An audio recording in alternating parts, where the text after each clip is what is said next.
Another thing I wanted to talk to you about is that another entity of your tax dollars that work every day towards you.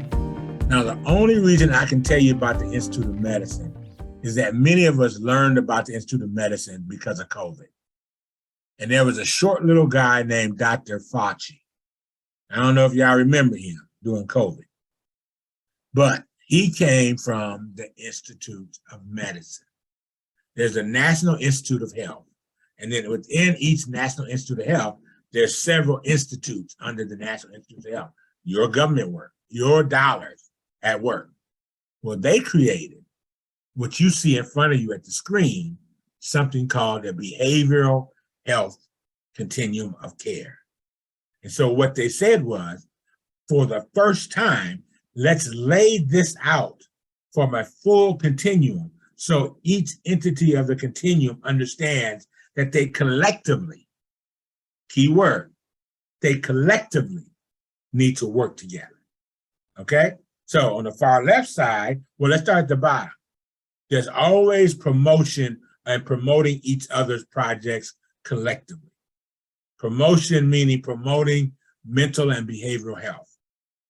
Why it's important to do health and wellness, to live healthy, to do healthy things, to be healthy.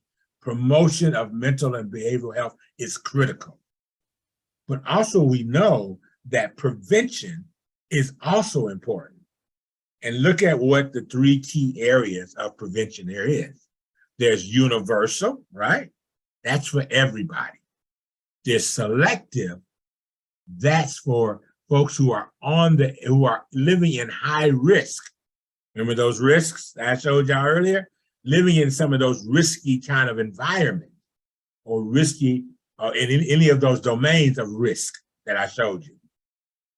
That selective group haven't done anything yet, but they live in those and are connected to those risks. And then there's those indicated who already have had family members or others in their lives have been focusing on that negative behavior and have that in their lives already directly, or they themselves have been involved with the beginning aspects of it. Okay, so that's what Institute of Medicine says now replaces primary, secondary, tertiary prevention. These now are the prevention that the Institute of Medicine has identified as critical and important prevention pieces. Connected to prevention is treatment.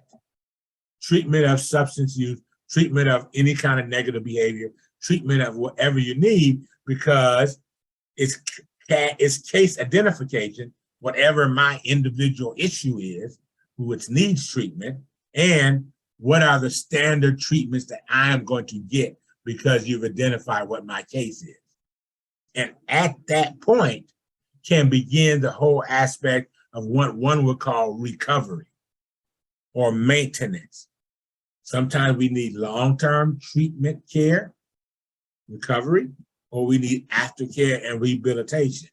But the Institute of Medicine created this continuum to show us that we're all connected, that treatment organizations, recovery organizations, and prevention organizations, along with promotional behavioral health and wellness organizations, have to understand they're all part of this full continuum. And no matter where we find people within this continuum, that's how we identify the strategies of good prevention or good treatment or good recovery work, because it's all behavioral health.